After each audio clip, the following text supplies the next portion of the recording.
Oh, yeah, we are in a bottle. We have a lot of problems going on. Gil Scott Heron summed it up well.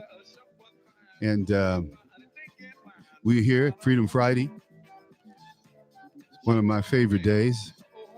We have with us one of my very, very special guests, a man that I just cannot say enough great things about because he is truly a great man, a great person, a real American hero, and just a it's an honor to talk to him. And I don't say things like this often on my show or any other time, but John Legato is one of my heroes. John, he recently released a book. It was released this week, actually. It's called The Comey Gang, an insider's look at an FBI in crisis. And because it was John, I downloaded it on Kindle because I usually get books for free, but I wanted to be prepared for this interview and I wanted to ask some pointed questions. But in this book, John holds back nothing, and he worked as an undercover agent and was fearless in taking down the mob and the mob bureaucracy. Um, the Comey Gang is a definitive book on how the FBI lost its way under James Comey. Wow, that is heavy. And then we talk about, and I've had John on before where we talked about his time as a Lance Corporal in the city of Wade and during the Tet Offense in '68. And I tell you, it was a very special time for me, but I was a kid. John was in the battle. And I always wanted to be a Marine. I told John that. And it's just a real honor and privilege to say thank you for being a Marine. Thank you for fighting that battle. And thank you for coming home. Because as I understand, it was only 7 of you who walked out of 147. I'm going to bring John on right now. We're going to talk about his book. We're going to talk about this whistleblower scandal. I mean, we have some things going on in this country that we just cannot tolerate, but we will survive. We've survived them before. We'll survive them again. Welcome to the show, John. How are you? Charles, it's always a pleasure to speak with you. Hey, I started reading your book yesterday, and the it starts out. I cannot trust a man to control others who cannot control himself. Robert E. Lee. And then you define what a gang is, and then you go on from there to just lay out so eloquently Jim Comey and his use of the FBI as his own personal, I guess, gang. And that's the only way to explain it. Yeah, and you know what, Charles, it broke the agent's hearts. I'm in communication with a lot of retired guys, and almost universally, I mean, it's anecdotal, but none of them like what's going on to see what happened to the FBI because we've always had periodic problems, but they were never endemic. They were never part of our DNA like this was, and it's going to take us 2 to 3 years to get past it, sadly. So, what do you think of the current director of FBI, Mr. I think his name is, how do you pronounce it? Way? Right. Yeah. Well, you know what? Part of the premise of the book, Charles, is that every FBI director has been an attorney, and all but one has come from the Justice Department. That was Clarence Kelly. They're not agents. The public confuses that the directors are agents. They have no law enforcement background. So if we agree, and I think we can agree after, Attorney General Holder and Loretta Lynch, that the Justice Department is political. So if they're political, they bring a political bent when they become directors of the FBI. And Christopher Wray, the current director, is no different. He came from Justice Department. So he's not doing anything. He said, what has he done to correct it, to clean it out? Nothing. Mm-hmm. Well, he probably doesn't know how, first of all. And that's part of the problem, that we hire these people who don't have any experience to run organizations because they know someone instead of people who have experience. It's kind of like Well, in service, like you were a lance corporal, but you were responsible for three other guys, and then you had the guy over you who had another three sets of people that he was responsible for, and he goes on and on and on. So you come up through the ranks, and you learn the positions, and you learn what people are supposed to do. Mr. Way, he didn't come through the FBI. He didn't know what an agent does. He doesn't know what you guys get up in the morning and think about. He's just appointed because he knew someone or someone knew him.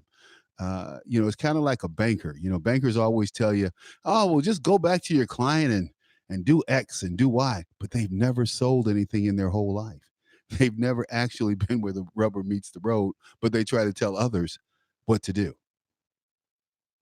Yeah, I agree. It's two different functions: an attorney versus an FBI agent. And you hit it on the head.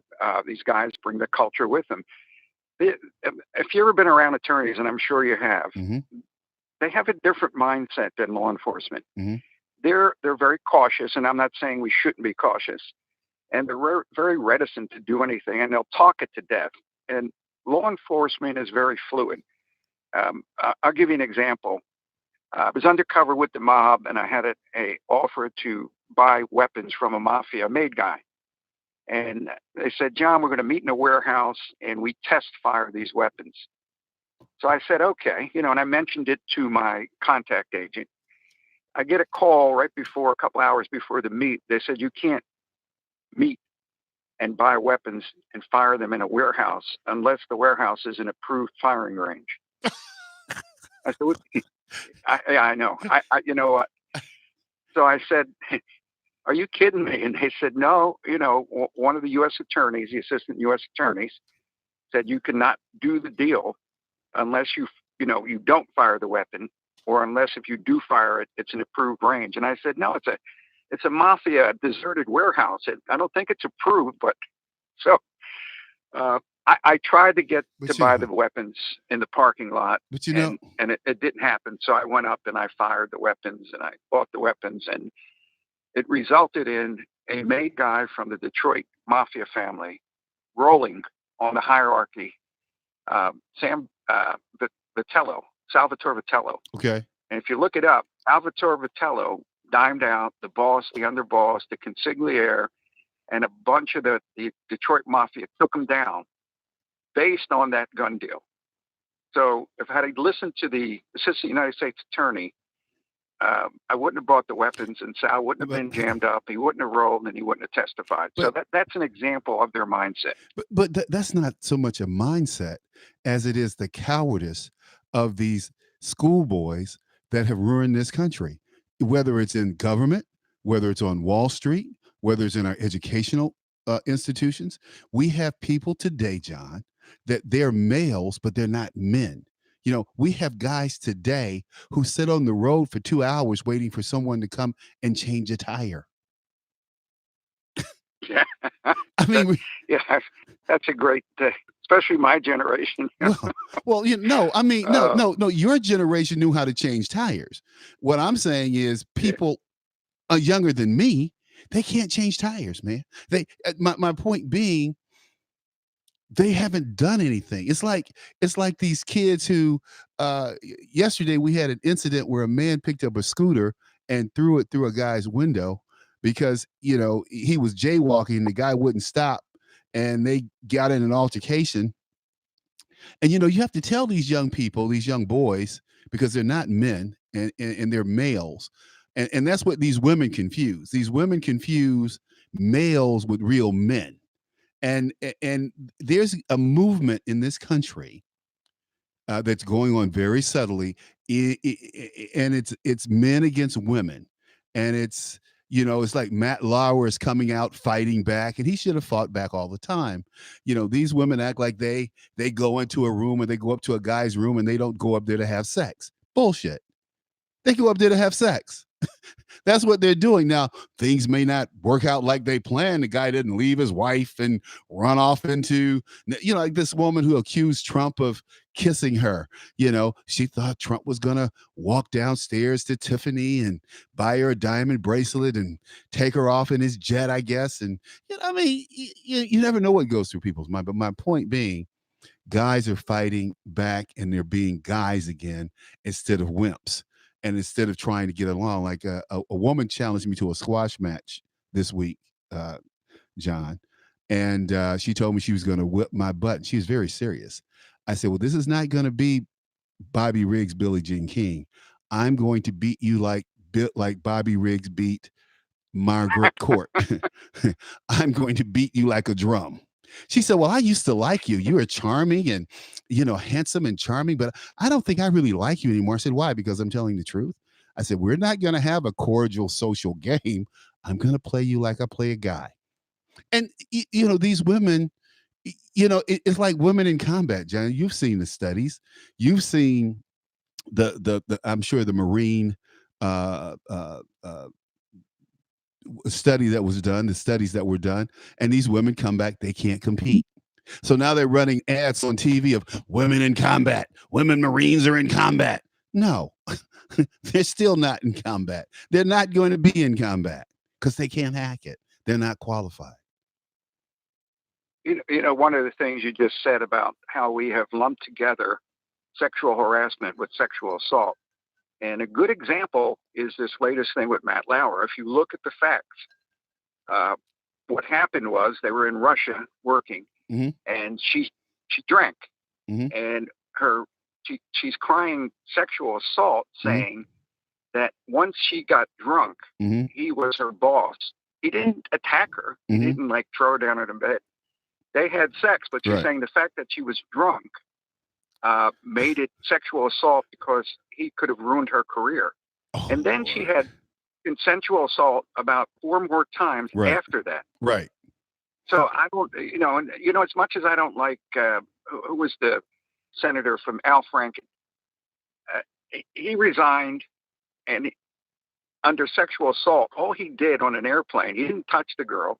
He went over, was like you know, a fun thing. He put his hands up near her while she was sleeping, and he Mm-hmm. resigned. And I'm Mm-hmm. thinking, but that act was conflated with rape.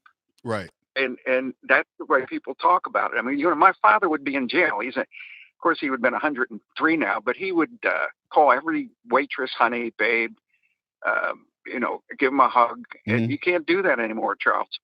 Well, no, you can't. And but women play those games. They play the game of, well, come hither. And then when you come hither then it's, oh well, you're being too aggressive. You're in bed naked and no means no. Come on, give me a break. Yeah, I mean, one person that I've always had a lot of respect for was Gloria Steinem. She said, if you go up to a guy's room, you should expect to get whatever goes down if you go up to a guy's room. I don't care if it's for a meeting, for a telephone conversation, a conference call. I see, John, I never met with women in their rooms, in my room, or even at an office building. I never met with any woman in a room that didn't have windows. Well, And I mean, I won't. I'm married 50 years in May, uh-huh. and I won't even meet with a woman. Exactly. I'm so paranoid. And being Italian, I think that ethnicity has something to do with it. Italians are very affectionate and very direct. And, uh, I don't know what's going on in South Philly or Sicily, but it's gotten my attention. Well, yeah, and it should get your attention, but I've always been like that, man.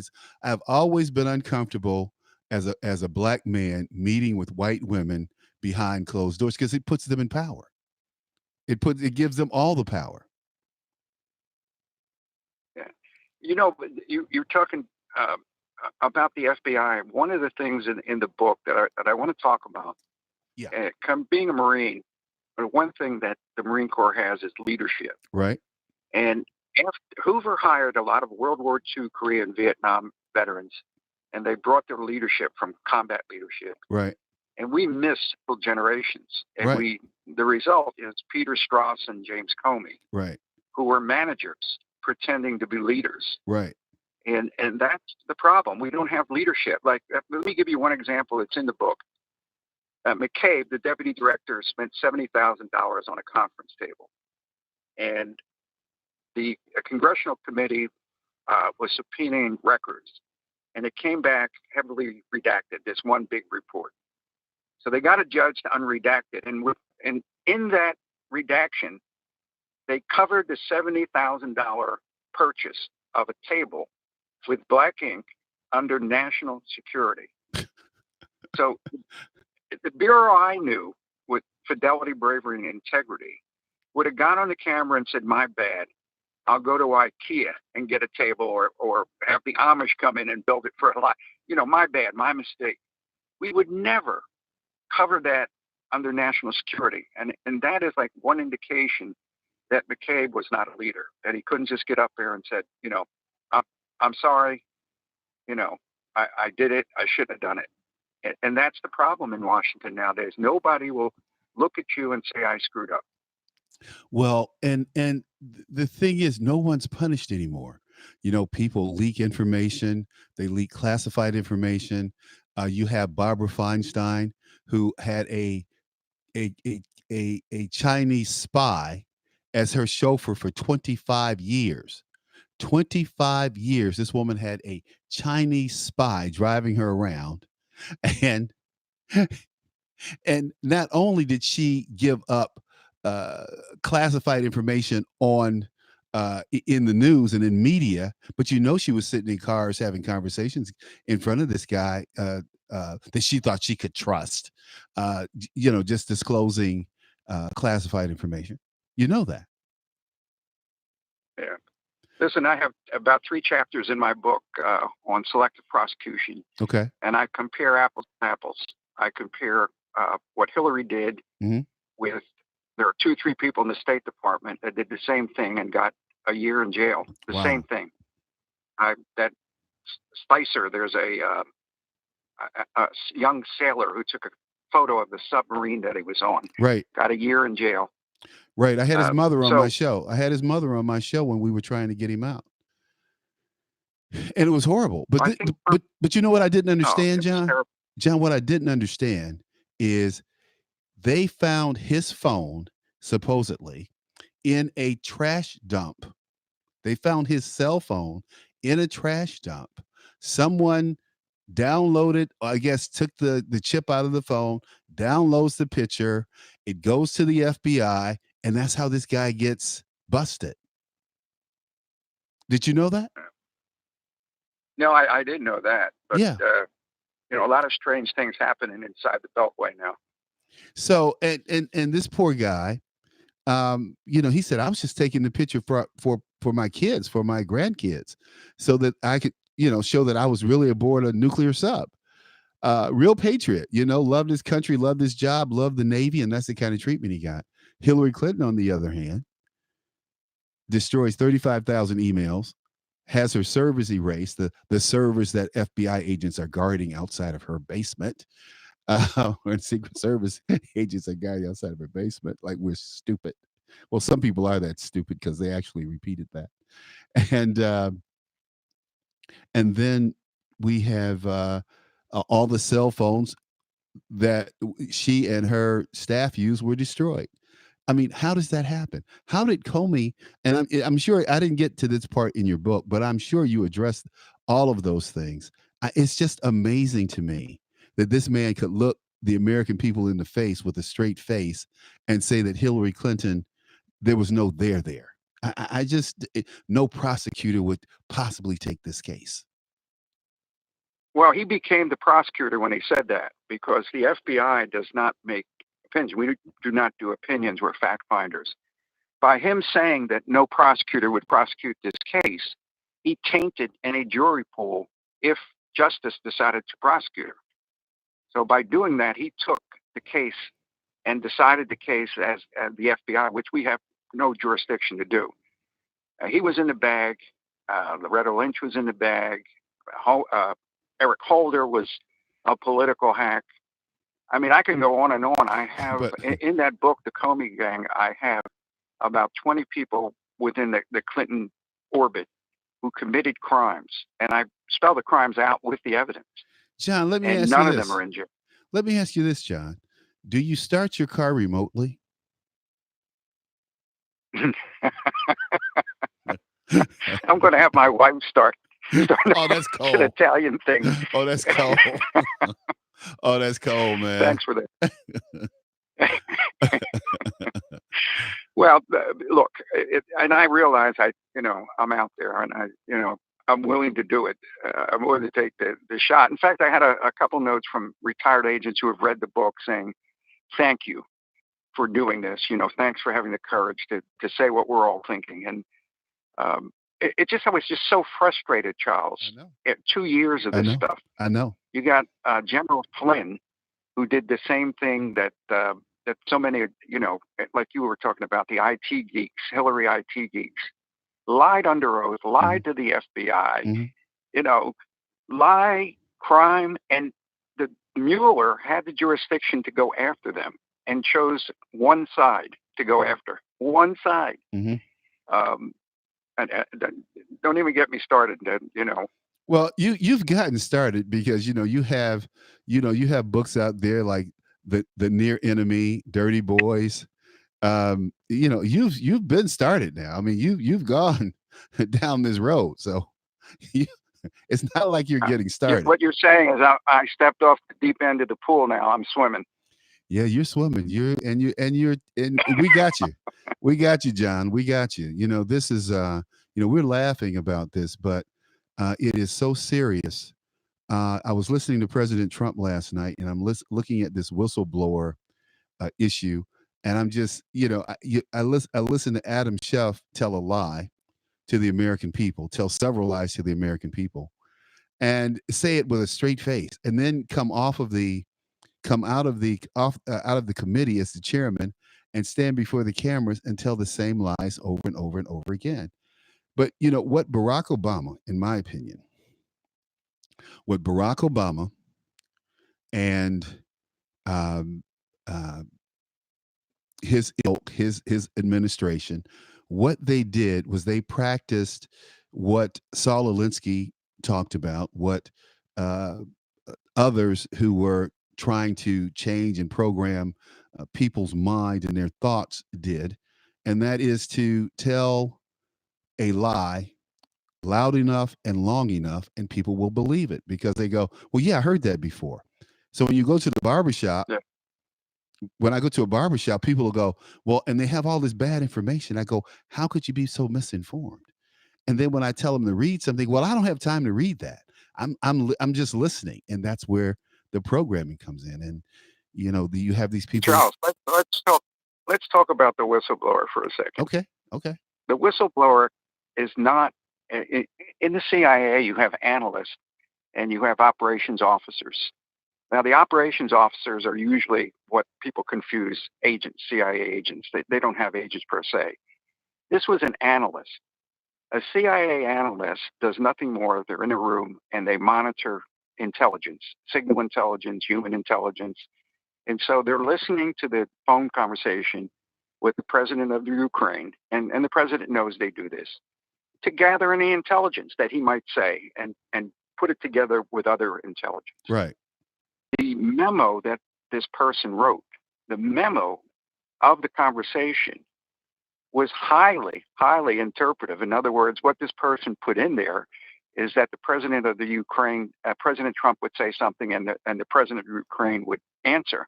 hmm And they would put in the memo. They actually put this in the memo that the president of Ukraine said this, which he said, but he seemed highly pressured when saying it. I mean, and that's not the exact words, but that's right, what they did right, throughout the memo. right, They put their feelings in negative towards the president. They were being pressured, or his voice sounded strained, and I'm thinking, you can't do that. That's your interpretation, and it's coming from this, again, whistleblower is a Democrat. His attorneys have admitted that he had talked with President or Vice President Biden. I don't know if you know that. He was right, in the administration right, when Biden was vice president being right, briefed, right, and Biden made 6 trips to the Ukraine. And the consensus is the CIA analysts accompanied him on one or more of those trips. right. So, and now, of course, he's running against President Trump. And how about the timing of this? As an agent, the timing of this smells. Of course it does, but that's not the what they're focusing on. They're focusing on see, we don't hear anything about Russian collusion. Isn't that amazing? Adam Schiff said he had evidence that the president colluded with the Russians to taint our elections. I remember when Barack Obama said that. And they said this reporter said, "Well, Mr. President, they actually the Russians actually changed the election." He said, "Well, no, they didn't. They didn't change any votes. They didn't change any votes, but they tampered with the election." Every government, in my opinion, all these big governments, whether it's China or Russia or America, Barack Obama publicly said that he spent $300,000 to defeat Bibi Netanyahu. He said that. I didn't say that. The president of the United States said, I'm spending $300,000 on this candidate to defeat Netanyahu. Nobody asked Yeah, him he for that. He laundered it said it. through a company. Do you know that? Yeah. Yes. Well, look, Charles, I keep hearing that the Russians, what they did is an act of war by attempting to influence our election. Let me tell the public something. They do that. We do the same thing. We do. We have Pollard's in jail for spying on the Israelis, our friends. I mean, we spy on them. Remember the years ago? I'm sure a lot of your audience won't remember Spy versus Spy versus Spy in Mad Magazine. And basically, that everybody's spying. It's our job. Right. I went to Russia 4 or 5 times, and I reduced my time there reading two memos. I'm not saying I was spying in Russia. I was sent there for diplomatic training, for doing diplomatic training. Right. But that's what we do. They found that they've got, we've got signal intelligence, electronic surveillance intelligence.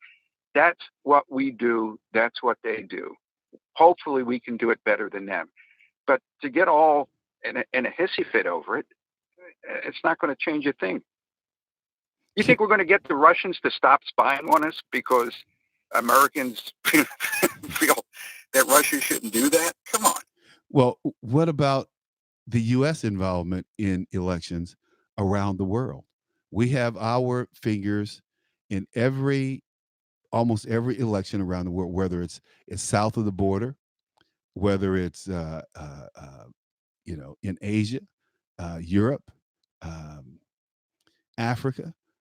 We're trying to influence Brexit. But you know what, John, what really kind of intrigues me is the testimony that's coming out from this ambassador to the Ukraine, who was a true dyed in the wool Democrat. And see, she should have been fired, in my opinion. She should have been fired when Trump came in.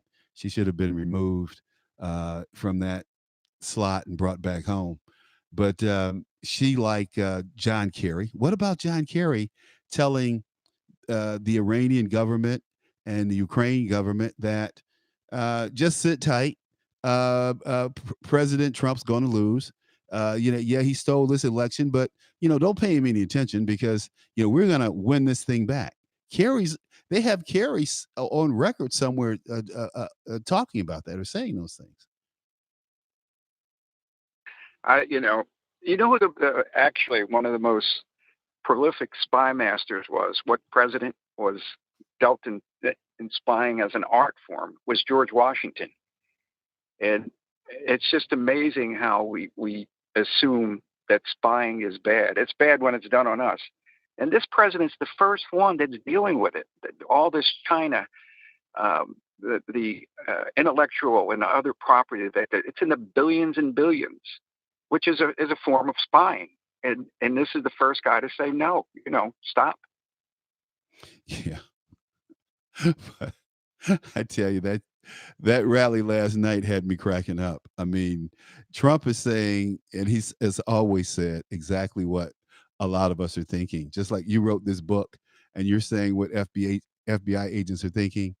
I think the president is saying what most Americans are thinking, and unable to have a platform to say it. But I'm certainly glad that he's putting America first.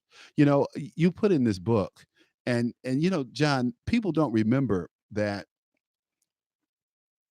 Barack Obama said in open mic gaffe to the president of Russia. Tell Vlad, who was coming in as the incoming president, tell Vlad that this is my last election and I can be more flexible uh, after the election. So Oh, I know. what? It's a double standard. So what does Putin do? What does Putin do when he comes into office? He takes Ukraine. Yeah. He takes Crimea. I'm sorry, not the Ukraine. He takes Crimea, right? He's got Eastern Ukraine, Yeah. So he takes he takes Crimea, which gives him what the access to the Black Sea again, right? which is critical, strategic, and he's going to rebuild the Soviet Empire, the Soviet Union. Yep. And we're surprised. That's his job. Yep. You know what I'm saying? He's doing his job. And Yep. if Barack Obama would have been doing his job, Trump wouldn't have to correct all this stuff. I mean, Obama was, in my estimation, was anti-law enforcement, and I got several chapters in my book on that. Hmm. That whenever there was an event involving a police officer, he would come out before any facts, and Eric Holder too. And the irony is, Eric Holder had a tremendous reputation with the FBI before he became Attorney General. I had lunch with him once. A very pleasant guy, funny guy. He just, he got in there and he became the wingman. He Barack actually Obama's called himself the wingman. wingman of Is it? yeah, But and he's supposed to be objective Attorney General. yeah. So this guy last week, it tickled me. Last week, I have Eric. I have a thing, a clip of Eric Holder saying that he was Barack Obama's wingman, but he talks about how last week he said, "Well, the attorney general must be objective, and he can't be the president's guy. He's not the president's guy." And here's a guy. Not only was he the president's wingman, he was the friend and the liberator of terrorists. Yeah. People forget. Also, he lied under oath. Remember his lie under oath? They asked him if he knew about this affidavit against James Reston or James Rosen from Fox News, and he said, "I know nothing about it." Under oath. They bring him back a month later, and they said, "Do you want to correct your previous statement?" He said, "No." And they held up the affidavit. He signed it, and nothing happened. Nothing happened. So now they're doing obstruction of justice. Title 18, 1001 is a federal violation that if you lie to the FBI, you go to jail. When I was an agent, it was not frequently used because you were going after the underlying crime. Uh, Almost everybody in an adversarial interview with me lied. They lied. I would be arresting everybody. Mhm. They shaded the truth. They slanted the truth. They lied. But as agents, we went after the Martha Stewart went to jail for lying. I Right. mean, what's funny is she didn't break the law in insider trading. People say that she went to jail for insider. She didn't. She didn't break the law. She broke the law for lying to an agent. One quick thing too here. In my book, I have a chapter where Peter Strzok and this other agent Pentello go see General Flynn the first week on the job as National Security Advisor. Right. Uh, Comey calls and says, "General Flynn," actually has McCabe do it, "can two agents come over and talk to you about national security?" So General Flynn says, "Sure." They all knew each other. He was National Security Advisor. He wanted to do what he could to help the FBI.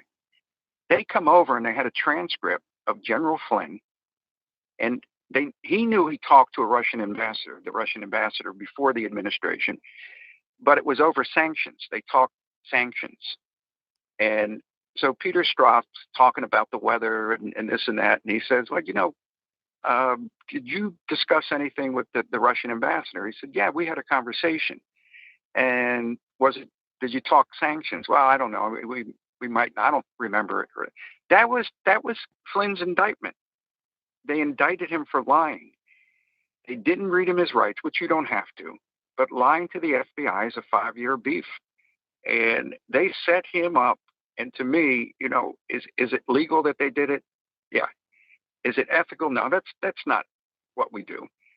Um, There are about 50 people in the book that I note, that I document, lied under oath to congressional committees, to FBI agents, and none of them are in jail except conservatives. I mean, Uma Abedin, Miss Abedin, do we have all your emails? Yes, you do. You know what? 6 months later, there was like 10,000 more. On and on. Loretta Lynch lied. Well, she's awfully She had quiet. She's awfully 47 quiet. bouts of amnesia under oath on basic stuff, and so did Comey. Now, Um, you don't hear about Loretta Lynch. What is she doing? Is she working somewhere? I mean, she looks horrible. You know, the pictures that you see of her, she looks really haggard. She looks like a woman under pressure. well, she has testimony. She's going to get called, and she might be being interviewed by Durham, the U.S. Attorney General in Connecticut, who's doing this investigation, or Barr, or the Inspector General, because she testified under oath. She's got some problems. Uh, the biggest problem is the wordsmithing. When she said that I will recuse myself. She didn't use the recuse word. She said, I won't judge the email investigation. I will let my Justice Department career attorneys do it. And she was asked that question several times, and and she lied. She made the decision. Here's what she did, and it's in the book. And this isn't much public knowledge. It's out there, but not out there a lot. She set the bar that said that Hillary had to have intent of storing confidential information in an unsecure server. Right, Well, you can't prove intent, but there was a violation that simply said that if you stored, like this, the sailor did, or right, in essence, the sailor did, and General Petraeus is probably a better example. right, If you store uh, confidential or top secret or secret information in an unsecured server or vehicle, you violate a federal law.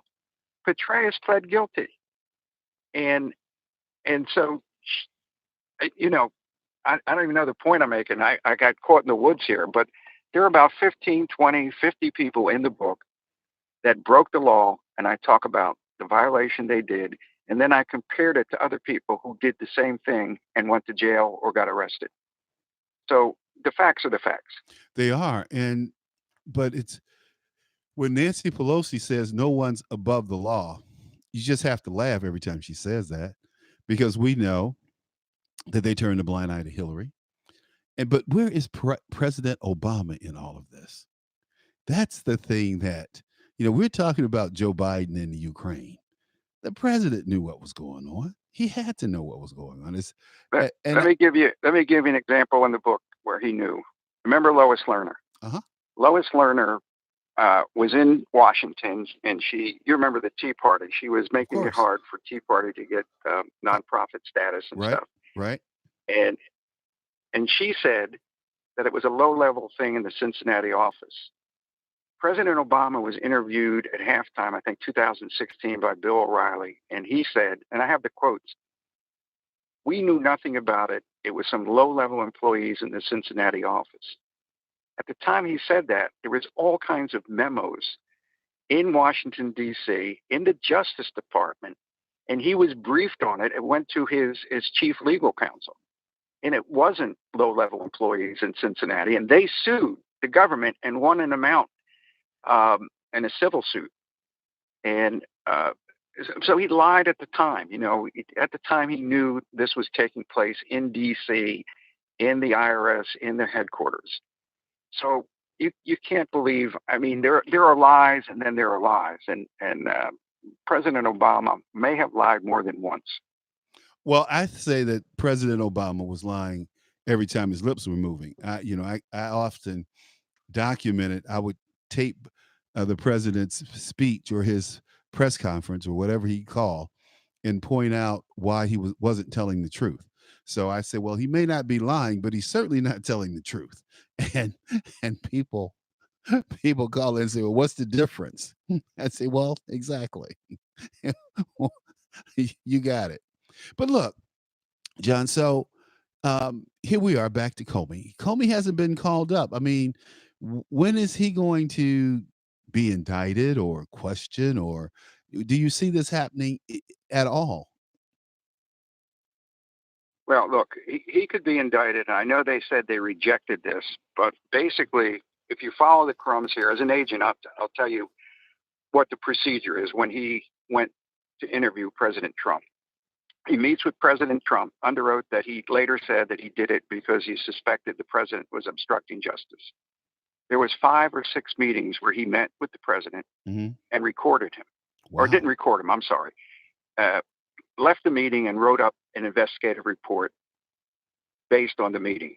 Well, that's what I did as an FBI agent. I interviewed people I thought were involved in crimes, and then I left and I wrote up an investigative memo. It went in the file. Says, obstruction of justice. Hmm. That's what Comey did. Okay. Therefore, that memo was an investigative memo, and when he leaked it through his friend, that would be no different than obstruction of justice because it got out in the newspaper. He wanted it to get out. So what did that do in essence? That alerted somebody that he suspected of a crime, that he put him on notice that he was being investigated. That's obstruction. If I'd have done that, like let me if I interviewed a mafia guy, wrote up the memo, and then leaked that I was investigating the mafia guy for murder, and the guy reads it in the press, I obstructed justice. Hmm. But yet Comey, for some reason, and I think he will get indicted on this. He'll get indicted on this and for lying under oath because if you remember, he testified under oath that he never gave McCabe permission to leak information to the press. McCabe testified under oath that Comey gave him permission to leak information to the press. Wow. So obviously one of them is lying, They are. and my bet is Comey. Wow. Now, let me ask you this because I didn't get this far in the book. What is can I speak with an agent? What is that about? Oh Lord, um, there's when I was in the bureau, you would call the office and report a crime, and you can talk to an agent. Okay. If you call the New York office, call any big office, you'll get a menu. um, and I use an example. I had it's a long story, but I had a friend call me. He had information on terrorism, reliable information from a Marine Corps intelligence officer, Okay. and he tried to give it to the FBI, and they kept sending him to a tip line, and nobody got back to him. So he said, "Can you?" I said, "Yeah, it's my alma mater, the FBI. I can talk to an agent." I called the office and I asked to talk to the Joint Terrorism Task Force, and they said, "I got a voicemail. Could you call me? I have information. I'm a retired agent on terrorism, reliable information." I used all the buzzwords. Never got a call back. Dang. Called again, again, and again, Dang. and they put me in touch with the tip line. And um, it just so happened that a recently retired assistant director was having lunch with a friend of mine. So I wrote up, send it to him. He talks to the thing. The boss in the agency and the division where the terrorism, alleged terrorism, was taking place calls me. 5 months went by before Jeez. I talked to an agent. Jeez. When the guy called me, said, "Thank you. We have been trying to get this information," and I said, "It took 5 months." Wow. You know, Well, you can't talk to an agent. You could talk to a tip line. You can leave a memo or a voicemail, but you can't talk to a human agent anymore. so that bleeds right into I believe he's going to shoot up a school. And that happened there. That was in Texas, where a woman called the tip line because she couldn't talk to an agent. She said, I forget the guy's name, but he killed 17 people, I think, in Texas. Mm. And she said, Wow. "I believe so and so is going to shoot up the school," and gave the guy's name and gave and the word never got to the division, which was in Florida. I think it was Florida then, maybe, I don't know, but Wow. either Texas or Florida. So the tip line didn't work, and the FBI admits we screwed up, and that is the problem. We're human beings. We're going to screw up, but we would not hide it before. We would not.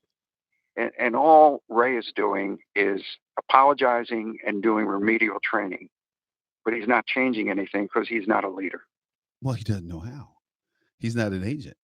He doesn't know what to do. It's like people used to laugh who were close to President Obama and worked in the White House. because this guy would get up, he'd come in the office about 9 o'clock. This is what people tell me that worked in the and around the White House. He said he'd come in the office about 9 o'clock. He'd watch ESPN. He'd watch MASH. Then he'd have lunch, and he might have lunch with the family or Biden or someone friendly. No real work. He wasn't having lunch with Nancy Pelosi or who's the guy from Nevada at that time? He was Harry Reid.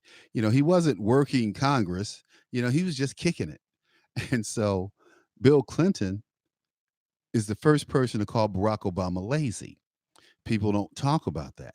He said, I got more calls from George Bush about the presidency and how to run the president, what was going on. Because, see, people forget George Bush was an executive for the Rangers, but he was also the governor of Texas. Bill Clinton was a three-term governor of Arkansas. These guys had executive branch experience. Barack Obama didn't have any experience leading or doing anything but sitting on the back bench smoking cigarettes and waiting on someone to say we're adjourned or we go to recess till the next vote. So, Yeah. He didn't have a good career as I think a 2-year senator. No, well, he was a community yep. organizer. I mean, it's okay to have democratic liberal presidents, but like you said, be a leader, be an executive, be somebody that's concerned about both sides, about America, and not like and so many examples in the book where things happened and Obama would come out the next day and give an opinion, and after the facts came out, his opinion was wrong. But the president's word, he influenced. In my mind, there were times that he assisted in riots by Oh his yeah. rhetoric. Oh And yeah. I stand by that. I could give examples. No Ferguson question. is one. No question. No question. Ferguson was one. And we have real issues. And Barack Obama. See, I know Barack. I know Barack. I know Michelle. They talk about how smart Michelle is and what a woman she is, and I think she's just an obstinate, disrespectful, loudmouth black woman who needs to be punched right in the mouth because she talks too damn much. And the things that she's telling about her personal life with her husband are things that husband and wives shouldn't share with anyone. But because she's the kind of person she is, which is like most black women who are like her, professional and think that they're smarter than their husbands and they're more manly than their husbands, they do these kind of things to you, to their husbands. And Barack is sitting back kicking it. He's like, well, he's not saying anything because he can't win. It's nothing that he can really do. He has a wife, in my opinion, who's very disrespectful. And Michelle has had to be reined in when he was running the first time for president and for not for president but for the Senate. She had to be reined in because she would sit there and roll her eyes when he was giving a speech and like, I've heard this before. Well, yeah. Yeah. He's going to say it at this fundraiser, at the next fundraiser. Yeah, you're going to hear it over and over again. She didn't sit there like Sidney McCain, just dropping on every word. But anyway, hey, John, what do you want to leave us with here? We've been here. uh, I've kept you for a while, so I'm sorry about that. But this has been so interesting, No, man. Charles. It, you're listening. Get the Comey Gang. And the one thing I will, and I felt so sure about this 2 years ago, is that justice will be done if Durham and Attorney General Barr and the Inspector General do the job. And I know what the job is. I did it. An investigation. Then people will go to jail that deserve to go to jail. And that's what I'm hoping. That's what I'm praying. But my faith is a little bit shaken lately in the last 6 months. But But that's what I'll leave people with. John, I think before you go, I think Attorney General Barr. I have a lot of faith in him. I have a lot of confidence in him. I feel that he's made the right moves. He's not intimidated. When Nancy Pelosi said, "I'm going to send a sergeant of arms up there to arrest him," when he saw her at a event later in the week, and he said, "Where are your handcuffs, Madam Speaker? Did you bring your handcuffs?" Yeah. Yeah. I Well, I mean, you have to love I, it, it, man. And listen, he's an old guy with nothing to lose. I know that feeling. You get to a point in life, Charles. I'm 72. It's just like, okay, oh, I've seen it all. Come get me. Well, John, you've lived a great life, a wonderful life. And I remember around this time last year, I witnessed you at the White House with Sergeant Major Cantley and him getting the Congressional Medal of Honor and the president recognizing you for the work you did in making that happen 50 years later. It was an act of love. Much deserved. Good man, Canley. Good man. Well, you're a good man, John. And I tell you, it's Americans like you that make Americans like me stand up and want to do the right thing. And hey, God bless you. God bless the family. And hey, thanks for coming on and sharing with us. And folks, I'm gonna finish reading your book, and I'll be talking about it later next week. I'm sure.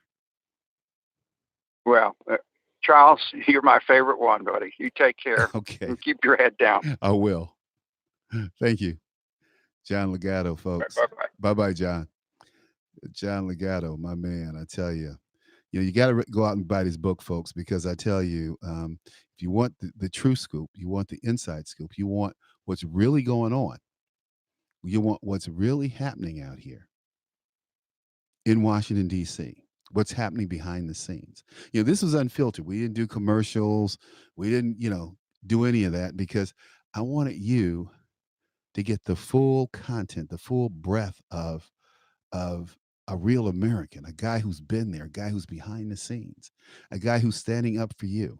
And when I said, you need to start your car remotely, I was kind of halfway serious because he's doing the kind of things and saying the kind of things that get people killed.